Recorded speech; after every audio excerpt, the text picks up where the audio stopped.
За өнөөдрийн дугаараар хөрөнгө оруулалтын доктортой хөрөнгө оруулалтын мэргэжилтэн за булган чимгийг урьж авчираад ярилцах гэж байна.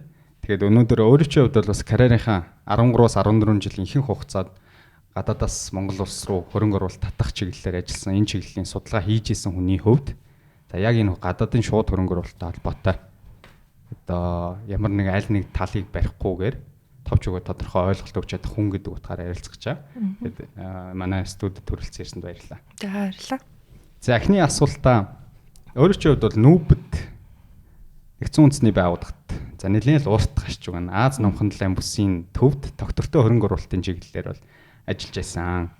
Тэгэхээр доктортой хөрөнгө оруулалтын чиглэл гэдэг үгийг л илүү тайлбарлавал манай яг ямар чиглэлээр үйл ажиллагааг нь хариуцж ажилтдаг байсан гэсэн үг. Магадгүй одоо бас ажиллаж иж магадгүй тийм. За би сүүлийн 2 жил нүүбийн хөгжлийн хөтөлбөрийн энэ хувийн хвшлийн салбарт хувийн хвшлээс хөрөнгө оруулалт татах мэрэгжилтийн гэсэн энэ ажлыг хийлээ. Тэгээд ер нь бол Бангкокт манай бүсийн төв байдаг. Гэхдээ би Малайзад ажилласан. Яагаад гэвэл тэр хавьд ч юм бас одоо энэ хөрөнгө оруулалт манай экосистемаас бол арай өөр тийм ээ. Хувийн хвшил нь маш их мөнгөтэй, төсөв бол хангалттай. Дээр нь болохоор энэ хөгжлийн томоохон улс орны тулгарсан асуудлуудыг дан ганц төсвийн мөнгөөр шийдэх боломжгүй болсон учраас яаж хувийн хвшлийн төртөө тэргүү зарцуулж байгаа мөнгийг энэ хүн дээлтэй доктортой хөгжил хүний сайн сайхны төлөө зарцуулах вэ гэдэгт л ер нь хөгжлийн байгууллагууд орж ирж туслаад байгаа юм л та. Тэгээд тэр зүгээр одоо тэр Сингапур тэгээд энэ зүүн өмнөд Азийн мөнгөтэй сангуудтай нэлээд ажиллаа, томоохон корпорациудтай нэлээд ажиллаа. Тэнд нүүбийн зорилгыг танилцууллаа тийм ээ. Эргээд нөгөөдөл нь доктортой хөгжлийн төвөл төр хөрөнгө оруулалт гэдэг чинь юу юм бэ? Бид нэр мөнгөө яаж юунд хөрөнгө оруулах юм бэ? Энд хөрөнгө оруулах юм бол хаана хамгийн том эерэг нөлөөлөл үүсэж байгаа юм бэ? Тэрэн дээр та нарын судалгаа мэдлэг одоо юу гэдгийг те нөө хаваа өгөөч гэд одоо манай нүүбтэй ажилдаг болсон. Энэ бол харьцангуй шинэ нүүбийн хувьд ч гэсэн шинэ чиг үүргэлтэй. Тэгээд хоёр дахь хүүхдэд төрүүлтлээ тийм ажил хийж аваад ирлээ. Тэгэхээр өөрөөр сая хэлсэн одоо ер нь дэлхийн Азда хөрөнгө оруулалт гадаадын шууд хөрөнгө оруулалт татж байгаа тоон хэмжээгээр Хятад энэтхэг за Сингапур баг одоо Малайз гэдэг энэ орнууд Индонез бараг орж ах шиг байна. Нэлээд дээгүүр орж байна те. Тэгэхээр энэ газар нь очиод ажиллаад тэр том корпорациуд дунд ороод янз бүрийн хурал зөвлөгөөний дунд ороо явж хаад зүгээр одоо гадны томоохон улсууд ер нь яаж санхүүжд юм бэ? За Монгол орныг ингээ хараад үзэх юм бол бас хэрхэн яаж санхүүжж जैन те. Бид нар одоо айл өрхөөр аваад үзэх юм бол сүүлийн жилүүдэд гэлтгүүгээр олсон орлогоос бол бид нар дандаа л давсан зарлага гаргадаг нэг юм хэм маяг руу шилжижлээ шүү дээ. Тэгээд дөнгөж сая битээр ярилцлага эхлэхээс хэдхэн минутын өмнө 25 оны төсөв батлагдсан байна. Тэгэхээр бид хэд ер нь яаж санхүүжд юм бэ? Би энэ бүсийн ажил руу явахаас өмнө тэг Монголд төрд засгийн газарт 2 жил ажилласан. Хөрөнгө оруулалтын чиглэлээр үндэсний хөгжлийн газрын дэд дарга гэдээ ажилласан. Тэгээд эдийн засаг хөгжлийн яам болтол нь ажиллаа. Тэр ажлын хэсгийг нь бас оролцож ахалж ажиллаж хагаад тэгээд за бас жирэмсэн болоод тэгээд явсан. За эдийн засгийн бүтцийн хувьд болохоор манай улс нэгдүгээрт энэ бүс нутаг дэлхийнхээ хувьд бол одоо статистикээр ч гэсэн маш тулгамдуу, маш эмзэг, тун турхан эдийн засгийн бүтцтэй гэж ойлгож болно.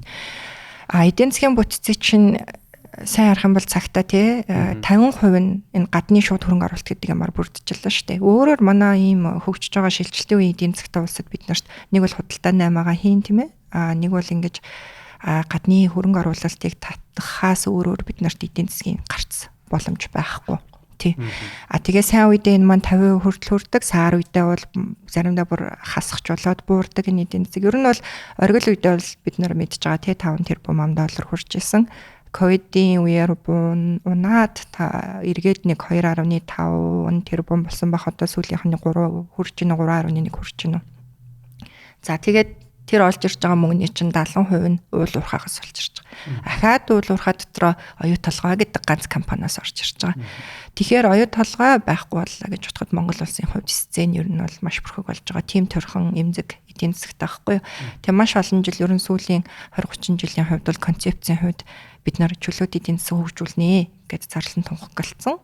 Эдийн засгаа төрөлжүүлнэ гэдээ яриад байдаг. Гэхдээ өөрчлөгдсөн зүйл бид нарт байхгүй. Энэ хооронд бүс нутагтын одоо тэр юунд очиод үзэхэд бол юу өөрчлөгдсөн байна вэ гэхлээр улс орнууд маш хурдтай шуурхаа хөдөлж байна. Ковидыг жишээлбэл боломж олгож хараад араас нь гарч ирж байгаа бодлогууд бол супер гарч ирж байна. Хурданч мөнгөтэй болцоож байна. Одоо 10 жилийн өмнө очижсэн малаа 10 жилийн дараа очижсэн малаа цаашчин бол танигдахгүй штэ. Мөнгөө яах вэ? Мөнгөө хаашаа хийх вэ? Surplus ирж штэ. Манайх бол энд ингээд яаж алдагдaltaгүй төсөв батлах вэ гэж яриад. Тэр нь болохоор илүү гарсан мөнгөө хаашаа хийх вэ гэ эргээд гадны зээл тусламж юу авах вэ? Энэ өөртөө хандивлагч орон болж эхэлж штэ тий. Тэгэхээр бүс нутагтай харьцуулахад бол манай хүнхээр суулмш гэж явж байна. Эдийн засгийн бүтцийн үед гангар шаазан шиг хэврэг байна. Тэгэхээр одоо бол бид нар зоригтой л алхам хийх хэрэгтэй. Ийм цаг үе дээр байна гэж харж байна. Сая оюутлогыг дурж чинь яалтчгүй одоо өнөөдөр хүртэл би нэг хэдэн тоо харсан. Монгол улс маань 41 тэрбум $1 хөрөнгө оруулалт татчихад байгаа юм уу да. Тэгээд түүний тал нь оюутлог баг шүү. Тэгээд яриад үсэх юм бол Монгол улс 2010 оноос хойш эдийн засаг маань 2 дахин томорсон гэд харахад зүгээр 10 онд бид нар одоо ийм их одоо л яг цааталч маа энэ болон шилэн барилгууд хүмүүсийн унж байгаа унаа тэрэг ямар байдлыг харьцуулахад шал өөр л байна л та. Тэгээ бид нар мартчихдаг юм шиг байна.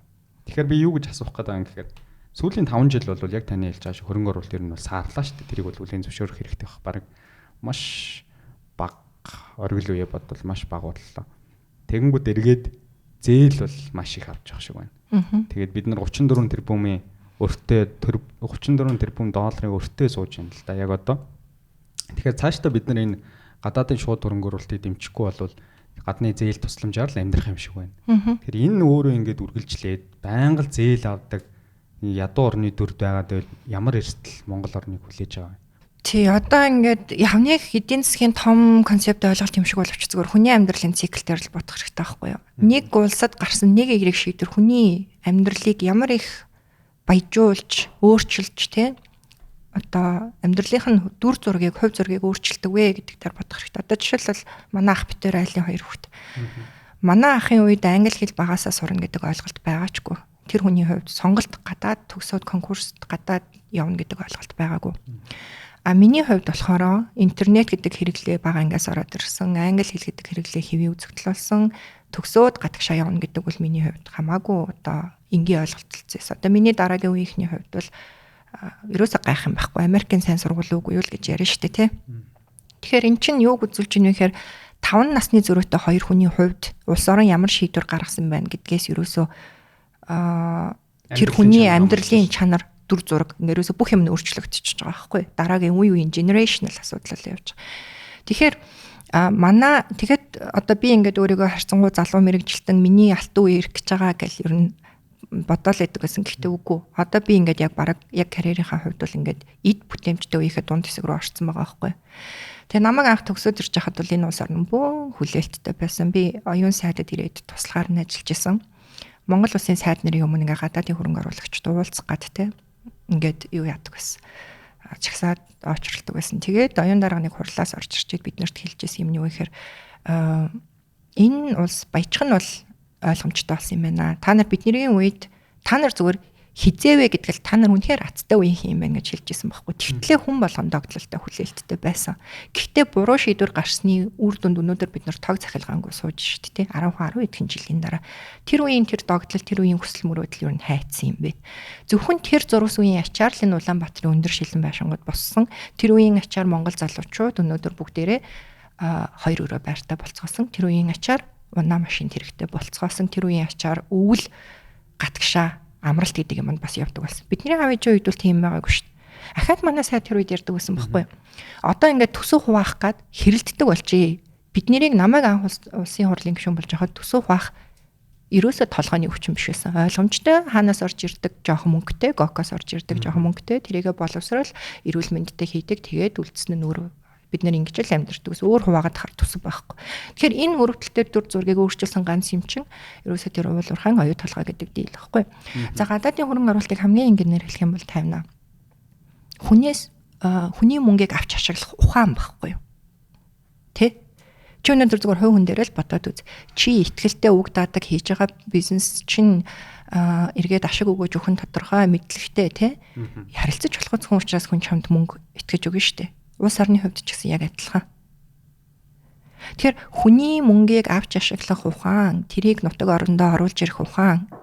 Тэгээд тэрийг нь юм болгож аваад тэндээсээ ард иргэдээ сайхан амьдруулах ухаан гэдэг чинь ерөөсөө маш нарийн юм ухаан. За тэнгуү тэрийг эсэргүүцэж байгаа мэдээж одоо энэ янз бүрийн авчирж байгаа одоо эерэг талууд нь бол зөндөө л ингээл номны үгээр байдаг шүү дээ, тий. Технологи авчирна, нөө хав авчирна. Дагаад шин одоо юу гэдгийг орж ирдэг. Монгол улсын хувьд миний бодлоор бол зүгээр хөрсөн дээр одоо яг тэр жаргал зовлонтой туллаад ингээд тулдаг эсэргүүцэл энтрийг ингээд хараад тий туллаад өнгөрсний дараас миний бодлол манай улсад номон дээр бичигдээгүй. Гэхдээ хэрэгтэй хоёр юм. Нэгдүгээрт нь манай ах шиг энэ юмыг юусоо сулруулах, доройтуулах, дүрм журм дагдаг улс оронд энэ сайн засаглал гэдэг ямыг энэ гадны компани чин өөрсдийнхөө хөрөнгийг захиран зарцуулж байгаа учраас сайн засаглал гэдэг юмыг авчирд юм байна. Монгол хүнд сайн засаглал илүүд нүг гэхээс юусоо дутуудахгүй. Нэг. За хоёрдугаарт яалтчгүй геополитикийн манайх шиг нэмзэг оронд бол геополитикийн 3 дахь хөрш гэдэг бодлогыг нь ухаан таашаалждах юм бол тийм тархалаа бас байгаа гэж би боддог. Энийг мэдээж геополитикийн найзууд судлаачд бол илүү сайн хэлэх байх. Гэхдээ сонирхогчийн хувьд бол би бас тэгж дүгнэдэг. Тэгээ тэрнээс хойш бидэд яг юун дээр алдчихва? Сайн засаглал дээр алдсан юм уу? Илүү одоо тайлбарлаж хэлвэл бидэд одоо алдаагаа давтахгүй байхын хамгийн чухал штэ залуу одоо тэрнээс хойш 10 гэж 15 жил гэж баг нэг үе солигдоо дараагийн үеийн одоо төрийн албанд шийдвэр гаргах төвшөнд ажиллаж байна. Энэ нөхдүүд тэр 10 онд 12 онд гаргасан алдаа гаргасан улс төрийн албан тушаалтнуудын алдааг давтахгүй тул бид нар тухайд юун дээр алдсан юм бэ? Алдаа гэвэл зөндөө энэ мөчөд ч гэсэн хийгдэж штэ. Энэ мөчөд ч гэсэн одоо энэ мөчөд ч гэсэн алдаа давтагцаар явж лээ. Яг зурагдсан пенс шиг адилхан явж байна. Би 21 онд энуудаа жаргал сайхан эдийн засгийн нэвтрүүлгээр нь ороод энэ Монгол улсад байгаа Дэлхийн банк, Азийн хөгжлийн банк гэдэг бүх томоохон суурин төлөөлөгчтэй хамт нэвтрүүлэгт ороод ярьсан байхгүй энэ асуудлуудаа. Тэгээд жагаах болохоор миний энэ хийжсэн ажлыг өмнө нь 10 хэдэн жилийн өмнө хийжсэн. Тэгээд хамгийн харамсалтай нь юу байсан гэж миний тэр үед ярьж байгаа асуудал жагаахын 10 хэдэн жилийн өмнө ярьжсэн асуудал хоёр яа гэж л юмсан. Тэгэхээр манай улс ерөөсөө нэг газар ингээд гаццсан юм шиг эргэлдээд байгаа байхгүй юу? 30 жил гацсан ба шүү. 30 жил гаццсан байгаа байхгүй юу? Тэгээд энэ алдааг одоо ч гэсэн энэ мөчөд бид нар хийж байна. Энэ мөчөд бид нар яаж хийж ийн вэ гэхлээр нэгдүгürt энэ дүр эсэгсэн засаглалаар маш их хийж байна. Дүр эсэгсэн засаглалыг би юунд хэлж ийн вэ гэхээр ялангуяа энэ гадаадын шууд хөрөнгө оруулалтын асуудал дээр яхаа тэр үед бид нэр ерөнхий сайтыг шахаж агаад нэг хөрөнгө оруулагчдаас уучлалын төр гуйлгасан шүү дээ. Ерөнхий сайд бол яг уучлалыг нь гуйгаад өгж байгаа. Араас нь маш том чинь акц шинжилэл реформ явуулсан байхгүй юу? Хөрөнгө оруулагчдынхаа нэгдүгээрт бид нар ийм том түвшний уучлал гуйлгана. Араас нь бид нар маш хүчтэй засаглал бий болгож энэ институцийг нь сайжруулна. Хууль эрх зүйн орчныг нь сайжруулна. Бүх хийсэн алдаагаа ингээ нэг бүрчлэн тойроод уулцсан шүү дээ. Бүх эдийн элчин сайдын яамдуудтай нь уулзаад бүх нэг бүрчлэн алдаа хийсэн газруудаасаа ингээ тэр чин алдаануудаа ингээд тавтаа дүр зураглаа гараад ирэхээр бидний хаана алдаад байгаа нь гарна шүү дээ. Төрийн асар том дарамт байна. Төр маш удаан хариулж гин. Төр ямар ч одоо асуудлыг шийдэх эрх зүйн чадамжгүй байна энэ төр гэсэн асуудлууд нь гараад ирж байгаа юм. Эднэрийг нь гаргаж ирээд ингэж үе шаттай явна гэж явж хахад яг уучлал гуйлгаал тэгэл зогсоочих байгаа байхгүй. Тэр үед яг оролдлого хийсэн гэхдээ манай алдаа юу байсан бэ гэхлээр одоо энэ гадаадын шууд хөрөнгө оруулалтаа one time basis буюу зөвхөн томоохон хэмжээний одоо уучлаараа хөрөнгө оруулагчтайгаа кейс бүр дээр нь ажиллах гэдэг байгаа байхгүй. Шууд оюутлагатай ярья, шууд одоо ороноотой ярьяач гэдэг юм уу байж болно. Гэхдээ эргээд арталтаа хөрсөө бид нар бэлдэж явах хэрэгтэй байхгүй юу? Тэр институцийг ерөөсөө нураах асуудлыг бид нар хийж болохгүй. Тэгээд энэ гадаадын хөрөнгө оруулалтын асуудлыг хэн улс төрийн оноо болгож өгөх вэ гэж дамжуулж шийдээд тахлаар чинь Монгол улсад ерөөсөө дан энэ засаглалын асуудлууд л энэ институт болж амжаагаа асуудлууд ер нь дандаа цаг үетэйгээ хамт унаад идэм байна лээ. Эрчим хүчний реформ байсан ч адилхан гадаадын хөрөнгө оруулалтын асуудалч байсан адилхан асуудлыг энэ хүн дагаад ингээд шилжүүлээд явуулцдаг. Уулуурхаан нэг удаагийн гэрээ байж болно. Гэхдээ арталт нь эргээд тэрийг хариуцдаг байгууллага нь ерөөсөө институцийн хувьд ямар ч чадамжгүй үлдчихдэг. Хүний нөөцөнд бэлтгэдэг үлдчихдэг юм байна лээ. Тийм болохоор бид нар эргээд дандаа тийм нэг хүчгүй байгууллагуудтай, хүчгүй хүмүүстэй тэгж үлдээд байдаг. Тэгэхээр засаглалын хямралын асуудлыг хөндөж штэ тэ. Тэгэхээр энэ одоо хямралын асуудал нь хүний нөөцийн чадамжгүй байдал гэж өөрөө харж байна гэж ойлголоо.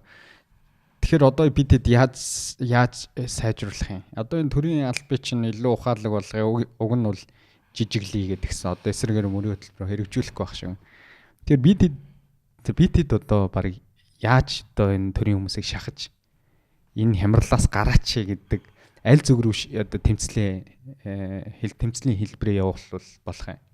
За яг бодит байдлын хувьд болохоор би эргээд төрийн гэж томорхоос илүү яг л нэг гадаадын шууд хөрөнгө оруулалтын хувьд хийгдэх алхам юу байгаа юм бэ гэж харж штэ тэ. Гадаадын хөрөнгө оруулалт дээр бол энэ за хууль эрх зүйн орчныг сайжруулна гэдэг одоо дөржиханд сайдын баг явж байна. Энэ эхнээсээ явж байсан. Энийг бол хийх хэрэгтэй. Гэхдээ хууль сайжруулаа гэдээ юу ч өөрчлөгдөхгүй. 10% нь нөлөөлнө. Хамгийн том хоёрдугаар хэсэг нь энэ реформыг хийж байгаа энэ институт хөрөнгө оруулалтын тэр газар гэж байгаа бол тэр шүдгүү арслангаа хүчтэй болгох хэрэгтэй байхгүй юу. Тэгээд яг нөөц бололцоо энэ тэр юмнууд нь дутуу байгааг бол ойлгож байна. Би хамтарсан судалгаа энэ төр хийж үзчихсэн л да. Тэгээд бид нар бол маш сайн бэлтгэгдсэн нарийн мэрэгжлийн энэ бизнес дийл ойлгодог хуульчдтай байх хэрэгтэй. Эвлэрүүлэн зуучилдаг энэ омбудсман гэдэг гэж нэрлэдэг олон улсын тэр энтернд байх хэрэгтэй. За тэгээд энэ гомдлуудаа кейс by кейс гаргаж ирдэг ийм юунууд байх хэрэгтэй. Хичнээн дараагийн оюут толгой шиг нэг том дийл эдийн засагт хангалттай байснаас үл хамааран гэрийн даалгавар ард хийгдэж явж байх хэрэгтэй. Тэр институцийг бид нар дараагийн үеийн хөрөнгө оруулалтын супер мэргэжилтнүүдийг бэлтжүүлэх хэрэгтэй. За гандаатын хөрөнгө оруулалт адилхан, худалдаан дээр яг адилхан. Худалдаан дээр одоо тийм мэрэгсэн нарийн бодлогын хүмүүс байхгүй байгаа учраас өнөөдөр энэ Евразийн хэлцээр л орох уу яах уу гэд мэдхгүй мэдсэн талд нь ингээд бизнесийнхэн эсэргүүцээд яг ингээд бийж шít. Эрчим хүчний реформ яг адилхан. Иймэрхүү нарийн нюанстай мөнгө олж ирж байгаа салбаруудыг бол ерөөсөө маш нарийн бодлогоор тэр энэ ерөөсөө тэр нийгмийн сошиал медиагийн инфлюенсеруудыг шийддэг асуудал биш байхгүй юу? Энэ бол Монгол улсыг байх үгүйтэй холбоотой асуудал. Монгол хүүхдийг эрүүл байлгах холтой байлгах болохгүйтэй асуудал байхгүй. Тэгэхээр би иймэрхүү нарийн юмнууд руу за бусад сэдвэр бол уус төрж хамаагүй тийм иймэрхүү нарийн одоо худалдаа хөрөнгө оруулалт шууд хөрөнгө оруулалт гэсэн сэдвүүд дээр бол ерөөсөө энэ тархлаа үүсгэх хэрэгтэй гэж бодож байгаа. Тэгэхээр засгийн түвшинд бол бид нар яаж интервенц хийж болох вэ гэхлээр яг миний саяны хэлсэн шиг хууль эрх зүйн өөрчлөлтний асуудал шийдэгдэхгүй тэр хоёр дахь институцийг илүү сайн сайжруулаа тэрийг ойлгодог хүмүүсийг тэр дархлааг бол бий болгоод энэ дээр бол тэр төрийн албаны шалгалт малгалт гэдэг бол эргээд баг ядаргаа болд юм шүү. Одоо тэгэхээр тэрэн дээр институт сайжруулах гэхээр энэ хөрөнгө оруулалтын газрыг таадуурдаж байна л та. Яг энэ газрын албанд ажиллаж байгаа мэргэжилтнүүд нь өөрсдөө хүчтэй чадaltaй авах хэрэгтэй гэсэн үг шүү дээ. Тэгэхээр яалтчгүй өөрөө шинэ засгийн газарт ажиллаж байсан.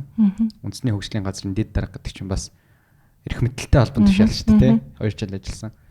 Нэг үг хэлэхэд дунд нь ажиллахад үнэхээр ингээд өөрчлөлчөө яг одоо ярьж байгаа шиг энэ зүйлүүдийг тэнд аваачаад хэрэгжүүлчихээ гэхээр юу садаа болоод байд юм бэ. Тэгээд 2 жил гэдэг чинь чамгүй хугацаа бах. Өөрчлөлтийг хийхэд эсэргээрээ танд хэрэг хугацаа байсан. Саяны яг 4-5 гараар явж исэн. Эхнийх нь энэ ямар ч үсэн эхлээд дүгнэлт хийн те юу болохгүй байгаа хүн чинь нэг алтайгаа оншлоо шүү дээ. Сүүлийн 20-30 жил юу болох вэ? За ингээд асуултууд нь бол ингээ гараад ирж байгаа. Хариултууд нь. Ковидын дараа жишээлбэл Монголд орж ирж бизнес хийхэд хөрөнгө оруулалтын бүх дамжих хэвээр хаалгыг татах хэвээр албан газруудын ингээд зураглал хийж үтсэн байхгүй. Ингээд зүгээр галзуу өнөөдрийн тэмдэглэл шиг юм гарч байгаа юм чи. Тэгтлээ хүн сурталтай. За ингээ проблемаа ингээд оншилчлаа штэ. Тэрийг ерөнхий сайдад авчиж өгч байгаа. За ерөнхий сайд ийм юм байгаа учраас та ингэж уучлахгүй. Мань хуучлаа гойсон. За гуравдах нь болохоор бид нөр хөрөнгө оруулагч одоо орж ирж байгаа энэ ямар гомдлуудад энийг ингэж шийдвэрлэнэ. Хүний нөөц нь за зарим нь ч юм бол 5-10 жилийн ажил байгаа штэ. Зарим нь бол immediately даруй хийгдэх ажил байгаа. Ингэж юу байна? Ажил нь за дараагийн бид нэр хөрөнгө оруулалтын төгөл яг татах гээд хахад юун саадуулдаг вэ? Тэгэхээр хүмүүс яриад байгаа шиг хуулийн саадуулдаг юм уу? Хууль нь олиггүй байгаа учраас бид нэр хөрөнгө оруулалт татчих чадахгүй байгаа юм уу? Эсвэл өөр асуудлууд байгаа юм уу? Тэнгүүт төслүүдийн бас бэлэн байдал бид нарт хэрэг болж байгаа байхгүй юу? Хувийн хөвшил одоо Монгол улсад яваад хөрөнгө оруулалт татлаа гэхэд тийм чадамжтай хувийн хөвшил маш цөөхөн байна шүү дээ. За одоо банкны салбар нэг арай жоохон манлайлаад ногоон их усрууд гаднаас татаж эхэлж байна те. Гэтэ эн чинь Монгол улсын бусад хувийн хөвшлүүдэд ерөөсөө одоо нэвчиж очиж чадахгүй байгаа байхгүй. Түр бол энэ зүгээр туслахал тэрийг яаж хурцсах вэ гэдэг үүргийг л ер нь хийж өгөх гээд шүү дээ. Тэр нахад батлан даалт хэрэгтэй бол арын бид нар даа гэдэг ажлыг төр хийх хэрэгтэй тий. Тэгээд яг энэ шатлын дагуу ингээд явж байхад бол болж байгаа ерөнхий сайдтай ойлголцоод ингээд болж байгаа юм л да. Гэхдээ бидний тулж исэн асуудал болохоор маш их улс төржилт. Монгол улсын одоо бид нэр түүхээ харах юм бол дээр дахиад энэ сүүлийн 30 жилээ харах юм бол энэ Монгол улсад болох гэж байгаа бүх томоохон асуудлууд дотоод улс төржилт. За магадгүй гадны хатгастай ч үгүй юм уу зүгээр. Жохон хамаагүй хэлэхэд бол тий томоохон төслүүд болгоноор дандаа юм интервенц орж ирж байгаа учраас бид нар Монгол улсын яг хэлсэн тий за бусад бүх асуудлаар бол одоо тэр маргалдаж мэтгэлцэж болно. Гэхдээ яг энэ мөнгө олж байгаа салбарыг бол бид нэр дэмжиж явуулах хэрэгтэй байхгүй. Одоо тий би яг энэ ижилхэн асуудлыг энэ сүүлд гарч ирж байгаа зүгээр санамсаргүйгээр жишээ олгон дуртахад бол энэ эдийн засгийн реформ, эрчим хүчний реформ дээр харж байгаа байхгүй. Нөхдүүд бас би яг бүтэн ярилцлагуудыг уншиж үзсэн, судалгаа хийсэн. 4 шатлалтай реформ ярьж байгаа юм байна шүү дээ. Тэрний эхнийх нь бол энэ үн нэмэх байсан. Үлдсэн 3 нь бол ингээ хууль эрх зүйдээр ажилланаа, гадны санхүүжилт татнаа, либералчлал явагдана, шинжилэл явагдана гэнгээ 4 шаттай байхад хүмүүс зөвхөн нэг дээр наах зүгөөд үн нэмээд л болчлаа гэж өнөөдрийн ураар шийдэд байгаа байхгүй юу. Реформ гэдэг чинь олон үе шаттай байна.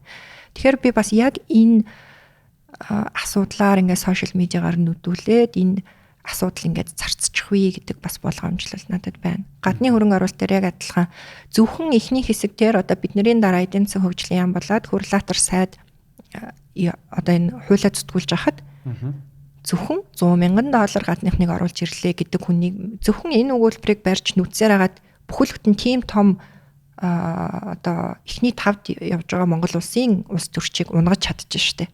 Сошиал медиагаар нүцээр хагаад тэр хүн гадны хүмүүсийг оруулж ирнэ үү байна уу тэр 33 дахь асуудал. Тэр хүн өөр ямар ашиг сонирхлын зөрчил энтертэй байсан нь улс их оронд одоо учиргүй л шууд хор хөнөөл болчихооргүй юм би гайгүй байсан гэж бодож байна. Тэр хүн чинь гадаадын хөрөнгө оруулалт гэдэг юм хамгаалаад явж исэн хүн байхгүй. Хасуурын гав яг адилхан тэр үед те.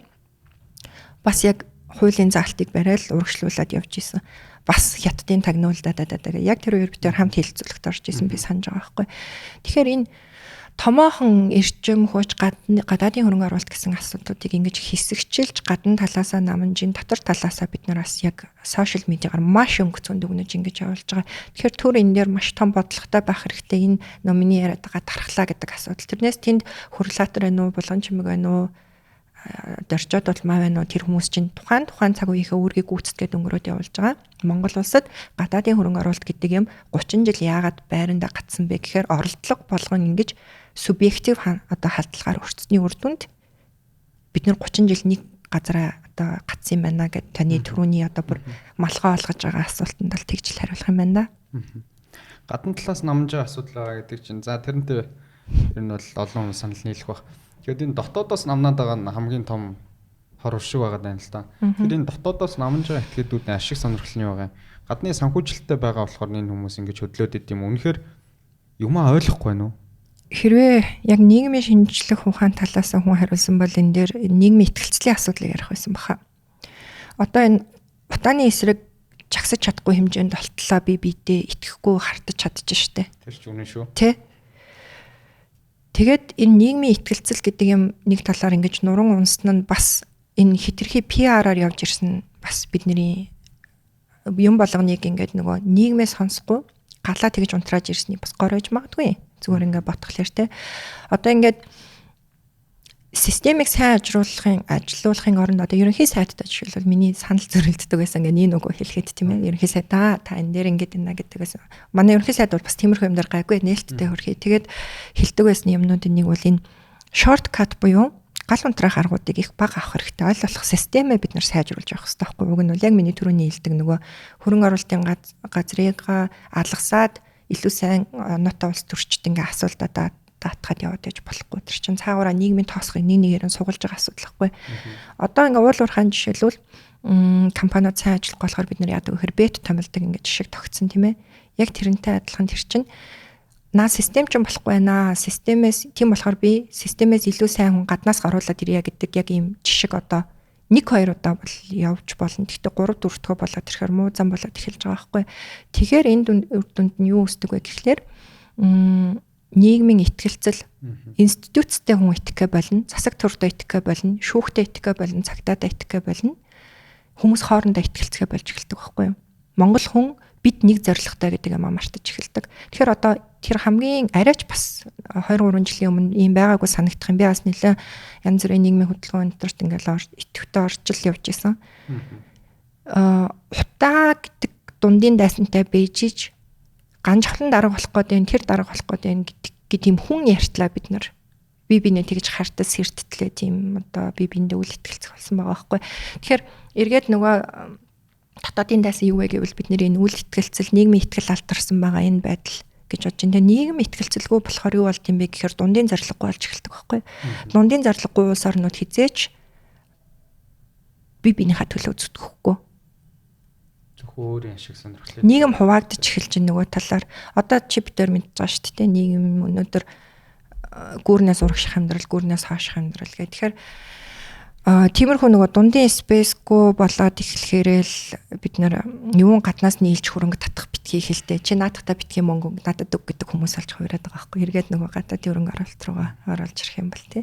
За яг тэгээ ер нь гадаадын хөрөнгө оруулалт гэдэг ингээд шууд хөрөнгө оруулалт гэдэг том юм яриад байгаа болоо чи ихтер ч юм бол эдийн засгийн л нэг ухагтхуун л яриад штэ тий. Чөлөө зах зээлд байгаа эдийн засгийн хамгийн том хэрэгслийг яаж зөв ашиглах асуудал гэдгийг л ер нь яриад штэ. Тэгээд манай улс болохоор энийгээ энэ хүнээс энэ мөнгө олж ирэх ухааныг ашиглах нь битгий хэл пупа гэдэг одоо ингээд сошиалор ингээд намнаад дуусгаад үзье ядад байна. Харьцуулах албагүй гэхдээ өөрөө ирэхгүй харьцуулмаар байгаа юм нь тэгтэл улс орнууд тэрийг нь зөвөр ухаалгаар ашиглаад одоо яаж энэ нийгмийн тэгш бус байдлыг хоцрогдож байгаа бүлгийнхаа амьдралыг тэр хүний мөнгөөр дээшлүүлэх вэ гэдэг төвшин рүүгээ бүр ингээд одоо сонгодог төвшин рүүгээ очицсан яваад байгаа байхгүй. Тэгэхээр өөрөө ирэхгүй л харьцуулмаар санагдаад ярьж байна л да энэ онцгоос нь. Хүний мөнгө ашиглах ухаан гэдэг ер нь бол маш гоёор тайлбарлалчлаа. Тэгээд эдийн засгийн яг зүгээр одоо гадны хөрөнгө оруулалтыг яриад одоо хүмүүс эсрэг хүч битүүрийн яриад таалагдахгүй байгаа ч юм уу өөрөө ч ярьж байгаа зүйлээс асуух хүмүүс бол эдийн засгийн хүртээмжгүй байдлыг л илүү бас хөндөж ярьдаг л да. Жишээ нь одоо эдийн засаг 5% өслөө 6% өслөө гэл тэгэнгүүт захын нэг одоо явж байгаа Батад оржоод очил. За таны орлого үнэхээр одоо 5-6 өссөн юм уу гэж асуухаар эсрэгээр үгүй байдаг те. Тэгээ одоо бид нар ч мараг 3 хүн дотор нэг нь ядуу гэсэн статуст болчлоо ш 29% гэдэг чи ядуурлын төвшин. Тэгэхээр яг жинхэнэ утгаараа бол гаднаас орж ирж байгаа мөнгө чинь захын 50-агийн одоо амьдралд дээшлэхгүй байгаад байна. Тэгэхээр нөгөө хүн ард түмэн ч ууралж бухимдаад юм уу юмныхаа цаатахыг ойлгохгүй яг өөрийнх нь халаасанд нь яаж нөлөөлж байгаа тэр хэлбэрээр л өнгөц дүгнээд шүү дээ тийм учраас энэ гадаадын хөрөнгө оруулалт чинь бол Монголын одоо ашигт малтмлыг зөөгөө дуустдаг. Тэгээл нэг хэсэг нь л цөөхөн л одоо баяждаг. Цөөхөн л энэ баялагийг чинь авдаг болчлоо гэл эсэргүүцээд байна л да. Тэгээ тэр уур бухимдал дээр нь маш цөөхөн хүмүүс тоглолт хийж чадаад тэр уул уурхайг очиж зогсоогоод ингээд яваад байна. Тэгээ тэр нь ялаад байна тэр тал нь. Үеийн үед одоо оюутлогоос хойш бол бид нар том төслийг хэрэгжүүлсэнгүй шүү дээ. Ан чи одоо бараг 16 17 жил гэдэг чинь бол маш муудан. Тэгэхээр үүнийг одоо яаж одоо зөвөр тайлбарлах вэ? Би эдийн засгийн хүртээмжгүй байдлын алдаа нэг хаана байгаад байна? Нийгмийн хуваагдлын бухимдал, хоцрон үлдсэн хүмүүсийн бухимдал ойлгож байна. Би оюутлагад бас нэг хэсэг богинохон ажилласан. Очоод яг хүмүүстэй ажилчдтай ингээд тулж ажиллаад богинохон ажилласан. Ажилчтай тулаад одоо энэ төслийн өрөө үжиг та юу гэж бодож байна гэхлээр ихэнх хүн дотор нь ажиллаж байгаа мөртлөө муулдаг байхгүй. Тэр бол яг ойлгож байна. Хүний угаасаа тэр одоо нэг тийм сэтгэлгээч нь өөрөө тийм ээ яг байгаа юмныхаа үн цэнийг тухайн цаг үедээ мэдэхгүй ч байдаг юм уу эсвэл юмыг том зургаар нь харж чадахгүй ч юм уу байдаг байхгүй. За хоёрдугаарт болохоор энэ эсэргүүцэх бүлэг бол угаасаа улс орнд хаанч байна. Бид нэр ингээд Америкт явж байхад Вест Виржиниад очивол уул уурхаан зогсоо мөксоо гэл ингээл тэ тэр мундаг Америкт нь хүртэл ингээл туг талбай барьсан хүмүүс зогсож л байгаа юм. Тэгэхээр энэ улс төрд бодлого гэж байгаагийн чинь гол ялгаа нь тэнд л ахгүй юу? Одоо манай төрийн хамгийн одоо бас нэг ядаргатайч гэх юм уу сул юм нь тэр хамгаалж авч явах дархлах сэдвүүдэд хамгаалахгүй сошиалын ингээд давлахыг харж агаад 200 мянган даагчтай нэг эмэгтэй орилонгууд шийдвэрээ буцаадаг гэж болохгүй л дээ. Ялангуяа энэ томоохон энэ стратегийн шийдвэрүүд дээр явах хэвээр эсэргүүцэгчд байж болно. Гэхдээ тэнд хүний эрх зөрчиж болохгүй. Хүний үндсэн заяагдмал эрхийг зөрчиж болохгүй, үндсэн хуулиа зөрчиж болохгүй тийм ээ. Бусдаар бол явах хэвээр. Тэгэхээр энэ үр өгөөжийг хүмүүст ойлгуулах нь гэдэг асуудлыг бол энэ төр засаг нь хийх хэвээр, ойлгуулах хэвээр тийм ээ. Тэнд мэдээж энэ гаргаж байгаа буруу шийдвэрүүд хүмүүсийг бухимдуулаад байгааг ойлгох хэрэгтэй. Гэхдээ хүмүүс нөгөө талдаа яг уулуурхайн циклийн дараа гарч ирсэн энэ хотын өөрчлөлтийг өөрийнхөө амьдралын өөрчлөлтийг муулаад л. Гэхдээ хүн болгоо одоо энэ статистикууд чинь хэлнэ штэ хэдэн хүн орон сууцны өөрчлөлгаагаа өгөөд байранд орж чадав тийм ээ. Хэдэн хүний дундаж цалин яаж уулуурхаад ажилтгчдын тоо хэд болов гэд 2000 оны их үе 90 оны сүүл үетэйгээ тэгэл статистикаар харьцуулахаар угаасаа л энэ өгөөжүүд нь гараад ирнэ штэ. Илүү ухаан зарах бизнесийн харилцааг хэлэлцээг илүү сайн болгох гэдэг дээр бол одоо нарийн мэргэжлийн төрөлд ажиллаж байгаа охид төвгүүд нь ажиллах хэрэгтэй штэ. Тийм ээ. Илүү сайн гэрээ хийж сурах хэрэгтэй штэ. Дараагийн үедээ. Тэгэхээр нөгөө талаас орж ирж байгаа хүмүүс угаасаа чи барьцаанд нь золиосгүй өсөлт хөгжилт гэж байхгүй. Ямар нэг юм өгнө. Чи байгалийн баялгаа өгнө. Чи газар нутгийнхаа тодорхой хэмжээг ашиглуулна яалтчгүй. Тэрийг давж чи яаж юм авч үлдэх юм бэ гэдэг ухаанаа өөрсдөө л дүгнэлт хийж сайжруулахаас бид нар арга байхгүй те. Бид нар цорын ганц гайхамшигтай улс биш шүү дээ. Яг энэ чиглэлээр ухаанаар нь хөгжсөн зөндөө олон улс орнууд биш шүү дээ. Сингапурыг загасчны тосгон байхдаа би бол жишээлбэл бүх нөхцөл нь өөрсдөд нь таатай байсан гэж бодохгүй байна. Гэхдээ шүдэ зууж байгаа тэр хүмүүс чинь тийм ээ дээрлхүүлж байгаад ч болов тэндээсээ шаруудаасаа илүү ухаантай гэрээ хийгээд гараад ирсэн байж тээ. Тэгэхээр бид нар тэр хэмжээний төвчих хэрэгтэй. Бүх юма тавиад туучгүй хаана ухаан зарах вэ гэдгээ олох хэрэгтэй. Дархлаа тий. Дархлаа хамгаалах юмнуудаа хамгаалах хэрэгтэй. Зүтгэх юмнаа зүтгэх хэрэгтэй. Энд чинь урт хугацааны бодлого биднэрт хэрэгтэй байж тээ. Өөрөөр тэгвэл илүү сайн мөнгө ашиглах боломж байгаа юм бол бид нар олоод ирээ л да тий. Болохгүй байгаа болохоор л одоо энэ нөхцлөөр илүү ухаан зарж ажиллахаас өөр бид нар аргагүй шүү дээ тий. Төрийн дархлаа гэдэг үг ер нь 2 3 удаа давтагдж байна тий. Ер нь одоогийн засгийн газарт одоогийн төр түшилцэж байгаа 126-нд ийм хэмжээний дархлаа ер нь байна уу? Бидэд ер нь маста захирагцсаар энэ тойргоос гарахгүй юм шүү гэсэн тийм зүгээр гаргаж байгаа шийдвэрүүд нь хараа тийм нэг урам уграх асуудал байна л та. Тэр өөрөө зүгээр юу гэж бодож байна?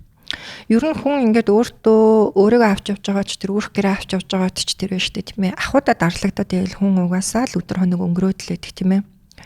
Тэгэхээр зүгээр миний өөртөө одоо юу гэдгийг сануулдаг зүйл хэм бол 70% нь ахуудаа дарлагдсан шүү. Хичнээн хэцүү байсан ч гэсэн 20-30%-ийн цагийг ч юм уу нөөц болцоог би дараа нь юу хийх вэ юм уу? Би юу сурч мэдэх вэ? Би яаж сайжрах вэ гэдэгт зарцуулна шүү гэдэг нэг хувийн тийм сахилгат гэх юм уу тийм юм байдаг аахгүй өөртөө сануулдаг. Тэрнтэй адилхан манай засагч гэсэн манайд нь хууль тогтоох байгууллага тийм ээ. Засаг төр ер нь тэгж ажилласаа гэж боддог. Одоогийн харамсалтай нь манай хамтарсан засгийн газар шүү. Тийм манай засаг болохоор бас яг ингээд ахын асуудалтай л живэдэх. Одоо жишээлбэл төсвийн саяны хэлцүүлгийг ярил л да тийм ээ. Яг төсвийг яаж алдагдaltaгүй батлах вэ? Алдагдaltaа батлах вэ гэдэг ингээд зорилго нь анханасаа нэлээ юм доохон тавигдаад өгч байгаа хгүй. Ашигтай ажиллах дараагийн 30 жилд бид нар яах дараагийн тренд за 126 хүний чинь 20 тим ажиллааг нь хийж болно да тий. Дараагийн одоо нэг амдан ирж байгаа боломжуудын талаар бид нар ярьж болно шүү дээ. Монгол улсад гарч ирж байгаа боломжуудын талаар тэгвэл бүгдээрээ яг ингээд нэг сэдв шидэж өгөнгөө тэрийг тойроод хэрэлдээд ээж болохгүй л дээ. Ялангуяа би залуу улс төрчд бас бүх юм бас мууч байна гэж яах вэ? Үнэхээр залуу мундаг улс төрчд бол бас яг орж ирсэн байж тээ. Би энэ эрчим хүчний реформ тэгээд өөр энэ төгсрлийн асуудал энэ төр тараас нэлээд хүлээлттэй байгаа байхгүй. Яг ингээд subject matter expert бие салбараа мэддэг хүмүүс чинь бас нэлээд өөр асуудалтыг хандж байгаа нь бол ажиглагдаж байна. Тэгэхээр энэ хүмүүсийг зөвхөн өнөө маргаан шиндээ би чи гэсэн юм нэг шар мэдээний хэрүүл биш. Цаашлаад улс төр хийгээсээ өнөөдрийн ахуйнасаа жоохон наваад дараагийн 20 жилийг бид нарт ярьж өгөөсэй 30 жилийг ярьж өгөөсэй Монгол улсын тренд ингэж байгаа учраас тгийсэ гэж бодож байна. Яг тийм учраас энэ хиймэл дагуулын асуудлыг ч юм оруулж ирж магадгүй л дээ. Гэхдээ тэрнээс арай боловсронгоо те. Арай Монгол улс хаанаас мөнгө олох юм арай прагматик тийм юм ингээ хүлээж авахгүй. Хоёрдугаар болохоор энэ Монгол хүний үн цэнийг нэмэгдүүлмээр байна. Тэрэн дээр бол энэ лидершип манлайлал ерөөсөө айгүй холбоотой. Бид нар одоо шилжилт хийсэн юм шиг боловч бидний айгүй олон төвшөндөө бид нар энэ төвлөрсөн төлөвлөгөөт эдийн засгаараа шилжиж амжаагүй ингээд гацаад шийдэд идэм байна. Одоо тэр үед чинь бид нар хүний бол зүгээр нэг юм масс үйлдвэрлэлийн нэг хэсэг гэж л үздэг байсан. Тэгээ хүний оюун ухаан дээр туршилж баялаг бүтээх тухай бодохгүй тэр хүн зүгээр биеийн хүчээрээ тэр үйлдвэрт тэр циклийн ажлыг хийж хахад болно гэж боддог байсан. Одоо болохоор энэ хүнийг төвтэй байлгаж байгаа энэ шинэ үед бид нэр эхэлж байгаа хгүй супер хүмүүс бүтээх. Тэр хүнийг тултал нь багаас нь хөрөнгө оруулалт хийх, нэг хүнээс маш олон бүтээлт санаа гаргуулах тийм супер хүн төрлөختний одоо Сингапур бол жишээ нь тийм үеийг бид нэр ярьж байгаа. Монгол хүндээ яаж хөрөнгө оруулж чинь? Юун хөрөнгө оруулах тийм Монгол хүнийг тэр кино мөн үзүүлнэ гэдэг юм шиг. Тий. Маш примитив, маш юм бага югаар. Тий. Тэгэхээр энэ 126 гас гадна тийм ээ улс төрчдөөс ер нь бол хүлээж байгаа юм бол би манлайллын шал өөр төвшний чиг хандлага ер нь хүлээж байна. Маш одоо тэр Харвардын диплом энтер ч юм бол зүгээр маш примитив асуудал байгаа байхгүй юу? Хүнийг нэгдүгээр тавьсан удирдагч байж чадах уу? Тэгэх юм бол бидний төсвийн бодлого хилцүүлэг шал өөр болно. Ерөөсөө анхдагч нөхцөл нь утаанд нэг ч Монгол хүүхэд байх ёсгүй гээл энэ бол хөндөж бошгүй үнэн гээл үзчихэд бидний төсвийн хөрөнгө оруулалтын жишээ шал өөр байхгүй. Би сая ирэхээс өмнө харлаа. Хүүхэд хамгаалалт 900 сая төгрөг Монгол улсад яар. 25 оны төсөвтөө ер нь зүгээр яг энэ жоохон хуучин мэдээ 17 оных. Гэхдээ нэг сүртэй өөрчлөгдөг. Монгол улсын хүүхэд рүү орж ирж байгаа төсөвүүд дандаа чаваас үсрээд нэг хүүхэд хамгаалалтын мөнгийг тооцох юм бол нэг хэдхэн тэрбум дандаа 900 сая төгрөг гэсэн үү? Хүүхэд хамгаалал нийт тэр чигээрээ тийм юм байна. 1 тэрбум гэсэн үг юм тий. Тэгтэл бид нар чинь ваучер энтер гэд хэдийг өрөөсөө тий хэдэн тэрбумаар нь ярьж байгаа үстэй. Тэгэхээр энэ асуудлын ирэмб хүнийг нэгдүгээр тавьж чадахгүй байгаа улс орон цаашид супер хьюман бүтээх буюу бүтээлч хүн бүтээх тухай юусаа ярихгүй байхгүй. Бид нар үсрээд ажлын малал ер нь гаргаж авах хэмжээний л хөрөнгө оруулалт ер нь хийж авахгүй. Өнөөдөр юунд имлэгт хэвтэж байгаа хүүхдүүдэд агаар шүүгч авах мөнгө байхгүй. Тэ? Тэгэхээр хүнийг нэгдүгээр тавьж чадахгүй байгаа хөгжил учраас одоо энэ манлайллын асуудал хэрчгтэй ерөөсөө хөндөгдөж байгаа. Манай энэ эдийн засгийн бүтэц шийдвэр гаргаж байгаа бүтэц энэ тэр чигээрээ тийм болохоор ер нь миний хөрөнгө оруулалтын чиглэлийг зүгээр нэг баян хүмүүс биенээ баяжуулах биш тийм ээ. Хүнийг нэгдүгээр тавьдаг хөгжил рүү хөрөнгө оруулнаа гэсэн болохоор надад энэ ажил ер нь таалагддаг байхгүй юу. Тэгээд буцаж ирээд яг тэр нөгөө тэр трен дээрээ ч гэдэм одоо би нэг хуршгүй юмд хурж очиж хүмүүс чинь нөгөө ахын гадаадаас ирлээ, их чинь гадаадаас ирлээ.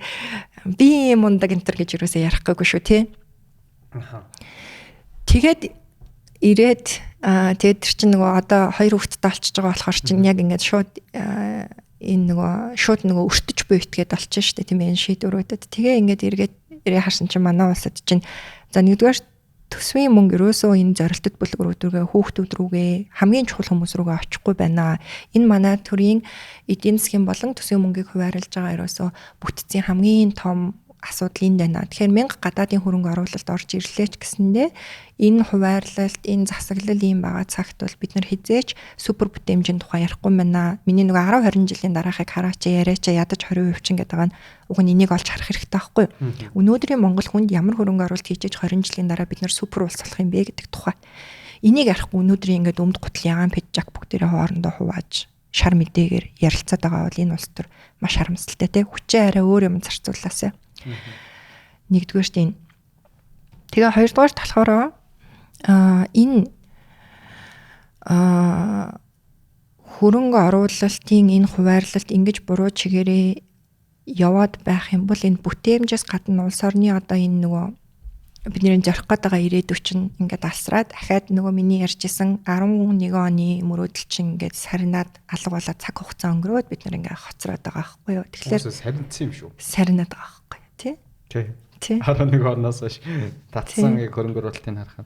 Яг нь таны саяны хариултыг ингээд ерөнхийдөө зүгээр базаад ярихад ер нь том асуудлаа барьж авал гэж юм байна. Бид хоёрын ч нэг асуулт болохоор төрийн дархлаа талтай байсан учраас том асуудлаа барьж авал. Төрийн дархлаа чинь тэнд орж ирнэ. Тэгэхээр төр гэдэг чинь ийм зурагтай байх хэрэгтэй 20 жилийн дараа. Яг тэрийг бид нар Азийн манай юу лээ? Асын хараа 2050-д бол оруулахыг хичээсэн. Гэхдээ тэр ерөнхийдөө хэмжих нэгжгүй боломжгүй юм илүү юу байхгүй юу? мөрөөдлийн жагсаалч юм баггүй юу. Эргээд яг тэрийг ингээд тэгвэл бид нар яг ямар төслөө хэрэгжүүлэх юм бэ? Ямар төслөө яаж хэний мөнгөөр хэрэгжүүлэх юм бэ гэхээр тэр зураглал биднэрт байдаг байхгүй юу. Тэрийг тэгээд яг бид нар энэ юуны хөрөнгө оруулалтын бид нар төлөвлөгөө гэж байдаг. 4 жилээр батлагддаг. Дээр нь дахиад жилийн бид нар тэргүүлэх чиглэл гээд хөгжлийн төлөвлөгөө гээд ингээд баталдаг болсон. Гэхдээ хин нэгдүгээрт юм бэ гэдгээ шийдэхгүй болохоор бас хэний мөнгөөр юм бэ гэдгээ шийдэхгүй болохоор ингээд төсөв таарсан саяны хэрүүл шиг бяцлагны үйлдвэр орж ирээд байгаа байхгүй дундуур нь. Ойлгож байна уу? Тэгэхээр хэлээд байгаа юм нь гадны шууд хөрөнгө оруулалт юм уу гэдгээ тодорхойл.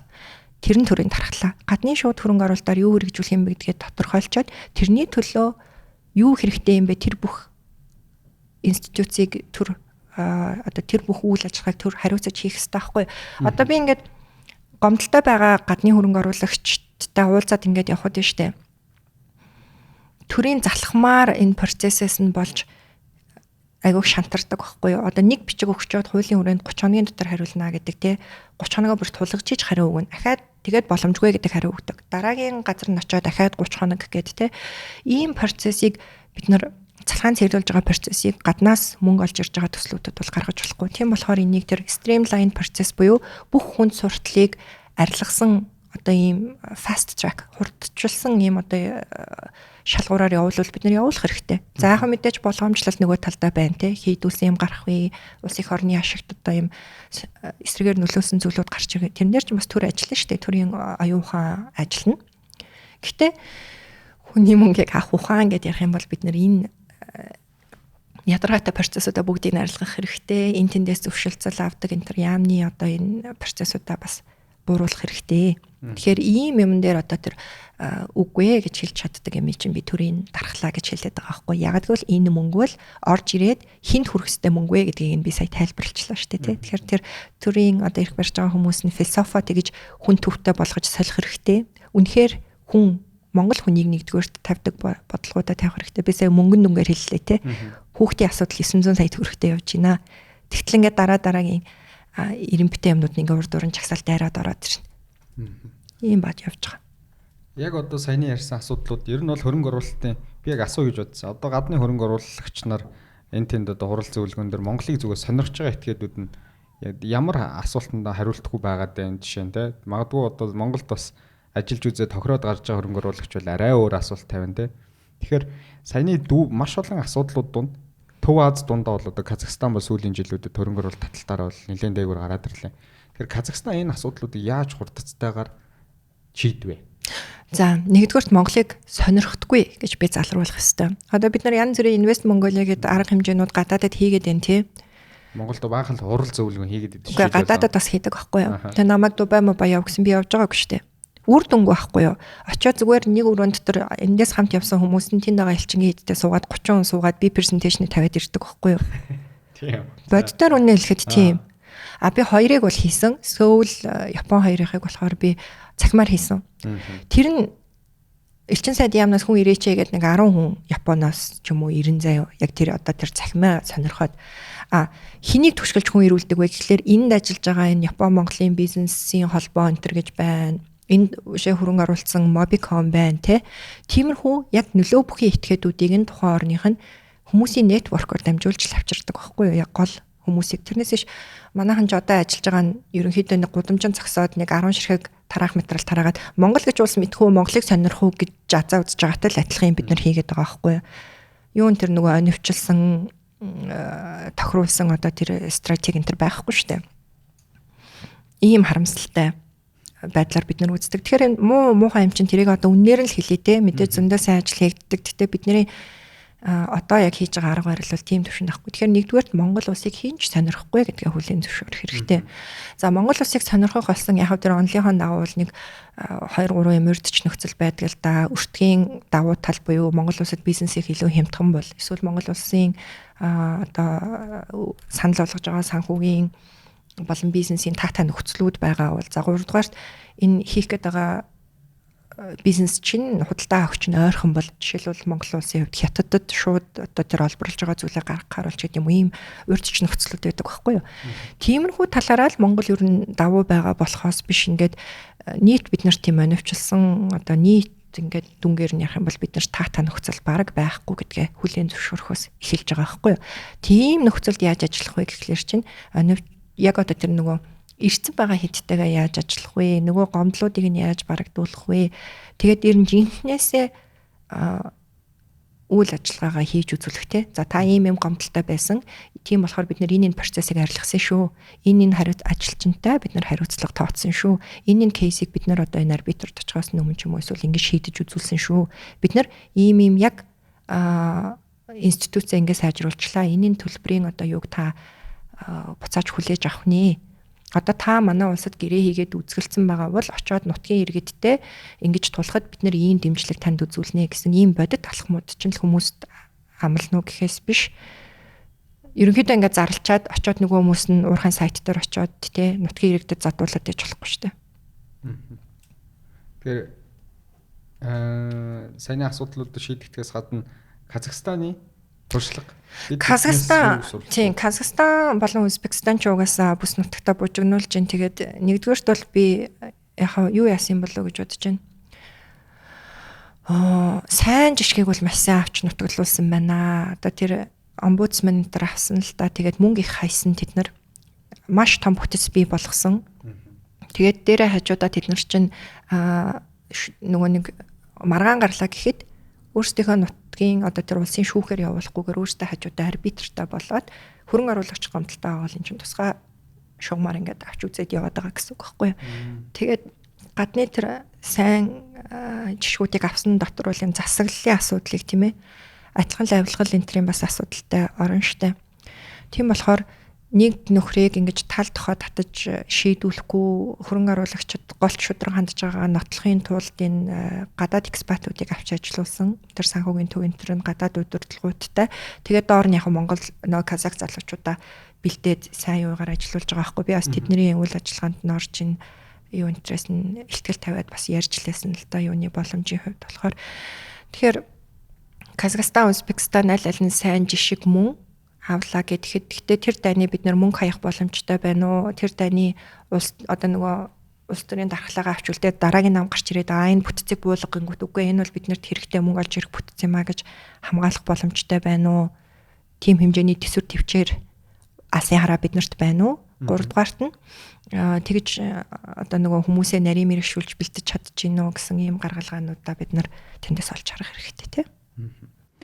Казахстан бол уулуурхайн салбараас гадна бараг технологийн салбарт бас нэлээд хөрөнгө оруулалт татчих шиг байна. Тэр Монгол руу би зүгээр уруулаад асуухаар бидэд бол сая би түрүүнд дурдсан нөгөө 41 тэрбумын чинь дийлэнх нь 70-80% нь уулуурхайн салбарт орж ирж байгаа гадны шууд хөрөнгө оруулалт.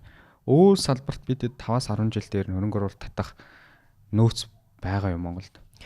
Дараагийн ер нь бол салбаруудаар олон улсын байгууллагууд зөндөл судалгаа хийсэн байгаа. Хөдөө аж ахуйн салбар тий ноос ноолурын салбар за тэгээд хөнгөн хүнсний салбар гээд аялал жуулчлал гээд ер нь бол дараагийнх нь гарч ирдэг. Гэхдээ яг салбарын бэлэн байдлыг хянаад үзэхлээр ерөөсөө тийм хөрөнгө оруулалтад бэлэн гэх одоо төслүүдийн одоо юу гэж ярьдаг юм да тий пайплайн ч гэж ярьдаг. Тэгээд бэлэн байдал нь хангагдсан нь ерөөсөө их ховор байдаг байхгүй. Тэгээд яг тэр асуудлыг бэлтгэх ажлыг хийж болно л та. Гэхдээ эргээд одоо хариуцсан яамдууд манайх ч их удаан штэ. Тэгээд бид нар бас нэг хэдэн төслүүд бэлтгэх гээл үзчихсэн л та. Тэгээд нэг бяцлагны бизнес эрхлэгч над дээр ирээд тэгж хэлжсэн. За үндэсний хөгжлийн газар миний сүүлийн энэ Монгол улсад итгэж байгаа сүүлийн ганц газар өөр яам энтертэй ч бүгднтэй нэр нь харилцаад үзсэн. Ямар ч тусламж дэмжлэг одоо энэ хөрөнгө оруулагчийг татлаа гэхэд нэг бичгийн хариу өгөх гэж маш их уддаг. Тийм болохоор одоо ингээд ер нь цөхөрж ийна гэсэн юм хэлжсэн. Тэгээ нэг олон хүнээс ер нь ингээд сонсож байгаа. Тэгэхээр эн чинь бас өөрсдөө дүгнэлт хийхэр жоох ичмээр л явдал ахгүй. Тэ нэрэл манайхны байгаа байдал тэр шттэ үнэ. Тийм төслийн бэлэн байдал гэдэг нэгж бол биднэрт Монгол улсад маш их хэрэгтэй байдаг. Тэгээд яг би энэ ахаад нөгөө эрчим хүчний реформын асуудал дээр ярихад яад би эрчим хүчний реформыг яриад энэ хэр дараагийн гадаадын хөрөнгө оруулалт татах хамгийн дараагийн боломжит салбар учраас бас улс төрийн манлайлал нь бүрдээд байгаа учраас би олзуурхаад бас нэлээд судлаад байгаа байхгүй. Тэгээд ингээ харж байхад тэр үндэсний хороо давхарсан бүтэц үүсгэнэ гэд нэг хэл ам дагуулад ингээд яваад байна л та. Гэхдээ би бас нөгөө талаар зовлонг нь ойлгоод байгаа байхгүй. манай улсад энэ төсөл бэлдэх, чадваржуулах, хөрөнгө оруулалт татах наад захын бүтэц биднэрт байдаггүй. Тэгээд одоо энэ төр хувийн хвшлийн түншлэл дээр ч гэсэн бид нараас хуулийн хэсгийн юун дээр нь ажиллаж байсан. Тэн дээр ерөөсөө энэ тэзэн өнтер гэдгийг чинь зүгээр яамны мэрэгчлэлтэн бэлддэг ажил биш байхгүй юу? Та энэ зах зээлийн судалгаа нэг төсөл дээр чинь гаднаас асар том ингэж одоо баг орж ирж ийж нэлээ хэдэн сар жилийн асуудал, хэдэн жилийн асуудал болж ийж бид нэг төслийг ингэж мега төслийн үед ярьж байна те ингэж бэлддэг байхгүй. Тэрийг өнөө маргааш ингэ бичиг цаас шидэлцээ бүтэн цагийн ажилдаа яамны мэрэгчлэлтнийг хажуугаар нь хий гэж хэлэх ямар ч үндэсгүй байдаг. Нэг бол гаднаас ингэж тусгай одоо зөвлөх үйлчилгээний компани эсвэл тэр арай хурдан хийх гээл тэр үндэсний хороо энтер гэд бүтцэн яваад байгаа юм байлээ л те. Тэгэхээр анзаарах юм бол энэ ч одоо ингээд зөндөө олон судалгаагаар нотлогдоод ингээд зөвлөмж болоод янз бүрээр дэшиг ингээд явцсан л асуудлууд л та. Тэгэхээр энийг одоо ингээл яг нөгөө мөнгө олж ирдэг салбарууд дээр бүгдд нь биш юм ахэд мөнгө олж ирдэг салбарууд дээр бол бид нар гаргаж ирж ажил хэрэг болохоос өөр аргагүй. За сүүлийн асуулт засгийн газар 14 мега төсөл гэж том амбицтай зорилго тавьсан. Тэгэхэд өөрөө түрүүн ярианыхаа дунд хэлсэн. Ер нь бол Монгол улс хувийн хвшил бол одоодын хөрөнгө оруулалт татхад бол чадах нь одоохонд хараахан биш байна. За банкны салбар бол түүч хэлээд ямар ч орж ирж байна. Тэгэхээр эцсийн дүндээ төрөл энэ гадны том хөрөнгө оруулалтуудыг татах болчихж байгаа. Тэгэхээр төрөл энэ том төслүүдийг чинь санхүүжүүлэх, төрөл энийг чинь одоо авч явах болчиход байна л да. Тэнгүүд эргээд таны одоо бүхэл бүтэн цаг ярьсан асуудлыг ярихад төр өөрөө энэ төслүүдийг авч явах, хөрөнгө оруулалт татах чадахгүй шүү дээ. Ер нь бол засаглалын хувьд шүү дээ, хүний нөөцийн хувьд шүү дээ. Тэнгүүт нь очиод тань мөргөд бүтлгүүдэд байгаа шалтгаан нь баг уг мөрөөр нь таавс нэлээд ойлгомжтой гаргаад өгчих шиг бол. Тэгэхээр тэгээд энэ 14 мега төслийг хэрэгжүүлэх гэвч төслийн нэгж болно одоо судалгаатай гаргаж ирээд тэзүүн ийм байх юм байна. Үнийн дүн төсөвтөө одоо тэдийг суулгах юм байна гэдэг тооцоо судалгаач 100% хийгдэхгүй л байж таараа ойлгомжтой. Ийм асуудлууд нь байгаад байгаа учраас. Тэгээд одоо сүүлийн асуултаас би энэ бол энэ дээр одоо яах вэ? Энэ одоо бүр ингээд мухардсан ийм нэг тойрог үсээд байна шүү дээ. Хувийн хвшилт нь уг нь бол төр бол аль болох оролцоо багтаа. Одоо ингээд олон улсын жишгүүдийг харахад төрөө бол төсвөөсөө баг ямар нэгэн төсөл санхүүжүүлдэг хэлбэрээ багасгаж гин. Хувийн хвшилтэй гадны хөрөнгө оруулалт татах боломжийг олгож гин. Арай өөр өдөө алхам руу орж эхэлж шít. Тэгэхэд манай төр улам л томрол том төсөл хэрэгжүүлнэ гээл. Тэгээ хөрөнгө оруулалтад татчихдаггүй. Тэгэнгүүтээ тэрийг яаж санхүүжүүлэх ингээд зээл авдаг. 34 тэрбум доллар нэмэгддэг. Тэгэл ингээд эргээд яг иймэрхүү тоонуудыг харахаар битүүрийн цаг ярьсны үр дүн ингээд гарахгүй байгаа. За хойлоо арай өөдрөг төсөөлье. Сүүлийн хариултаа зүгээр ингээд оронд нь яавал Монгол улс яг ингээд бас нэг хүнээ зовоохгүйгээр улс шиг улс болчих вэ гэдэг загварын тухай ярив те. Тэгэхээр бидний сонгосон чөлөөт зах зээл дотор бол төр заавал энэ болгоныг хийх албагүй тийм ээ. Тэгэхээр Монгол улсын төр яах ёстой вэ гэхлээр авилгалтайгаа тэмцээд үнэхээр авилгалтайгаа тэмцээд тийм ээ. Хүмүүсийнхаа итгэлийг олох хэрэгтэй байгаа байхгүй юу? Хүмүүсийнхаа итгэлийг олсныхаа дараа төр төслүүдэд эренбэлт сурах хэрэгтэй. Яг одоо энэ хөгжлийнхаа идеологийг тодорхойлоод дүр зураг 10 жил 20 жилийн дараа бид нар хаана авах хэрэгтэй юм бэ гэдгийг арай наривчилж тодорхойлоод тэр төслүүдээсээ за 14 ч гинөө 1 ч гинөө тийм ээ. Ядаж энэ хүмүүсээ зовоогоод байгаа асуудлуудаа гитлгэх юмнуудаа шийдмээр байна. За нэгдүгээрт эрчим хүчний асуудал тийм ээ. Эрчим хүчний асуудлаа шийднэ. За тэгээд энэ дээр чинь хамгийн гол нь яаж гэдгээ хэлсэн шүү дээ тийм ээ. Биднэрт дутагдж байгаа мөнгийг бид хэний мөнгөөр яаж санхүүжүүлэх вэ гэдгээ маш тодорхой болгох чинь. Энэ гадны хөрөнгө оруулалтаар энэ юугаар. За гадны хөрөнгө оруулалтаар гэж байгаа үнэхээр хэсэг нь. За энэ төр үеийн хвшлийн түншлэлэр гээд хоёр юм руу бид нар илүү төвлөрөх байх. Гадны хөрөнгө оруулалтаар татах юм бол бид нэр төр ямар хэмжээндээр хамгаалалт үзүүлэх юм бэ? Ямар салбар татах юм бэ? Хувийн хвшлийн аль төсөл рүүгээ татах юм бэ? Улсын хамтарсан аль төсөл рүүгээ татах юм бэ гэдгээ тодорхой болгосны дараа тэнд шаардлагатай бүх дархлааг төр үүсгэж өг. Процессыг хурцсгаж өг. Энд чинь хүний мөнгийг авах ухаан гэж хэлсэн шүү дээ, тий. Нутгийн иргэдтэй нь ойлголцуулж өг. Тийм ээ? Төр харилцах хүмүүстэйгээ, иргэдтэйгээ харилцаа ойлголц тийм ээ. Тийм асуудлыг бид нэр хийх хэрэгтэй. Төр хажуугаар нь асуудлыг хамгийн гол нь урт удаан тууштай ажиллах боломжоор нь хангаж өг. Тийм ээ, тэр бүтцийг хангаж өг гэдэг асуудал. Бусад бүх юм дээр биш юмаа гэхэд ядаж мөнгө олж байгаа салбартаа гэж би хэлээд байгаа тийм ээ. За хоёрдугаар төр хувийн хвшлийн түншлэл дээр ч гэсэн яг ялгаагүй ингээд хуулийн судалгааныхын хүрээнд нь болохгүй байгаа асуудлуудыг нь бүгдийг нь хийдүүлж байгаа асуудлын тэрийг нь тавьсан байгаа. Бүр ингээ А, Б гэд тэр зөвлөмжүүдийг зөвхөн нэг талч биш олон жилийн турш ярьж байгаа. Тэр зөвлөдүүдийг нь л хэрэгжүүлээд өгчих тийм ээ. Тэрэн дээр хамтарсан засгийн газар байна уу, дангаараа засгийн газар байна уу хамаагүй. За тэгээд тэрнийхэн дараа хүн төр өөрийнхөө эдийн засгийн моделийг ойлгоцсныхаа дараа төр штэ тийм ээ манлайлалынхаа хэлбэрийг өөрчил гэж би хэлээд байгаа тийм ээ. Хүнээ нэгдүгээрт тавьдаг болоо. Хүүхэд хамгаалалт дээр 900 сая тавьж байгаа тэр төслийнхаа хуваарлалтыг дахин бодоо. Энэ дээр бол үнэхээр улс төрийн энд диплом хамаагүй. Энэ дээр бол хүний ухаан орж ирнэ л дээ. За яг би жоохон тийм идеалист юм ярьчих шиг боллоо. Гэхдээ энэ бол хүнийг нэгдүгээр тавьж байгаа хөгжил бол дэлхийн нийтийн чиг хандлага өөрөө ирэхгүй энэ чиг рүү явж байна. Бид нар тэндээс ингээд шүүрэлцээд явах хэрэгтэй байна. Тэр ажлыг энэ залуу гишүүд маш сайн хий. 101-т 126 болсон юм бол ядаж та нарын 20% нь тийм ээ. Энэ улс орон хаашаа явах вэ? Яавал бид нар энэ эдийн засгийн моделийг хүнээ нэгдүгээр тавих. Өнөөдөр Монгол хүн арай ядан ам зуух биш. Яаж нэгдүгээрт хүүхэд нэгдүгээрт хүн гэдэг салбар руу орох вэ гэдэг энэ шинэ моделийг, шинэ манлайллыг бодож олцгоо тий. Тэрийг битгий өмд гутлын хэрүүл хийцгээ бүгдээрээ ядаж тийм ээ. Нэг 20 хүн нэг өөр сэтгэж гэж би уриалмаар байгаа байхгүй тий. Тэр ийм ажлыг хийнэ.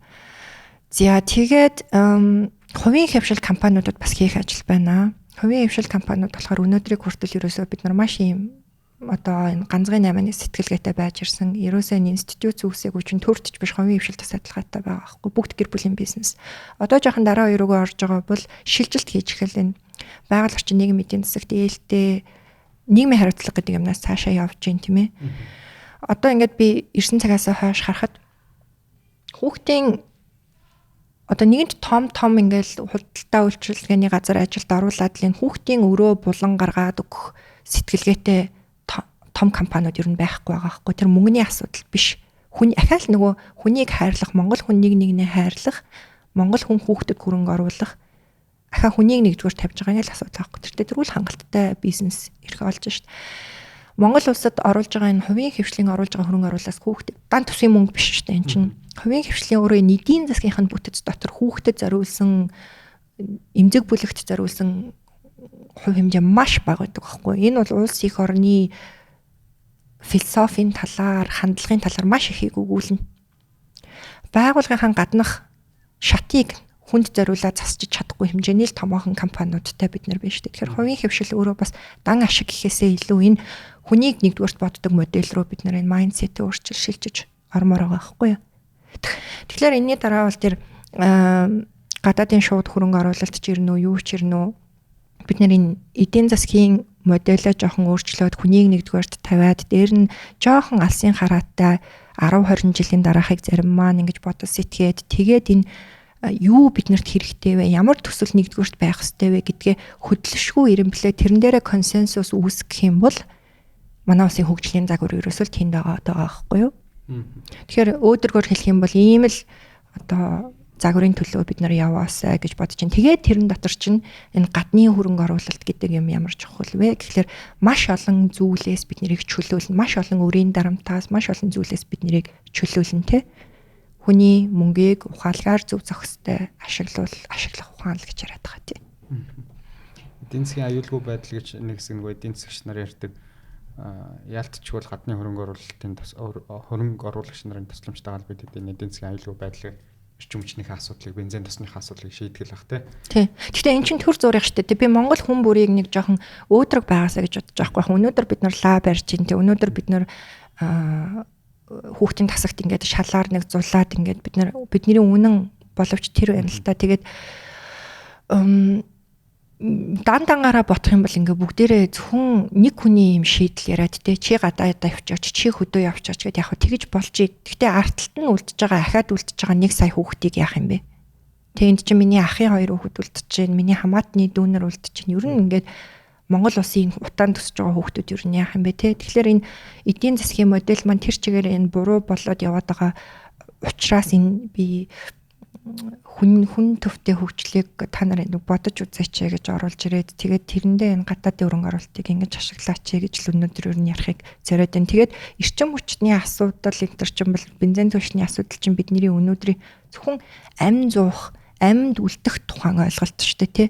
Тэгэхэд бид нэр ухаалгаар тоглолт хийж ажиллаж чадах юм бол цаана нь бид нэр инновац, технологи юу гэдэг юм бүр хөгжих тухай, мөнгө илүү гаргах тухай, мөнгө хадгалах тухай, мөнгөнд хөрөнгө оруулалт хийх тухай бид нэр ярмаар шүү дээ. Өнөөдөр амь зуух тухай биш. Тэгэхээр монгол хүнийг өнөөдөр зөвхөн амь зуух тухай авчирж байгаа нь бол бидний хувьд бол эмгэнэл байна.